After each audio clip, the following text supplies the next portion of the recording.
ఒక్కోసారి ఆలోచిస్తూ ఉంటే భయంగాను బాధగాను కూడా ఉంటుంది.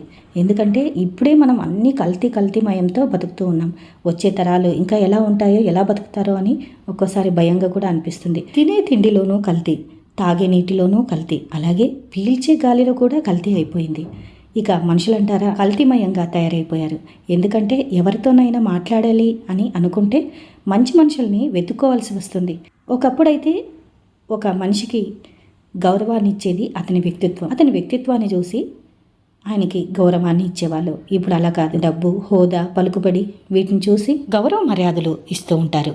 అదే వ్యక్తిత్వం ఉన్న మనిషి అయితే అతన్ని చేతగాని వాడుగాను, పిరికివాడుగాను అంటూ ఉంటారు. ఏదేమైనా ఇప్పుడున్న ప్రస్తుత పరిస్థితుల్లో మంచి వాళ్ళని గుర్తించడం కూడా చాలా కష్టంగా మారిపోయింది. ఎవరైనా మంచివాళ్ళు అనుకుంటే వాళ్ళు ఎప్పుడు ఎలా మారిపోతారో కూడా తెలియటం లేదు. Thanks for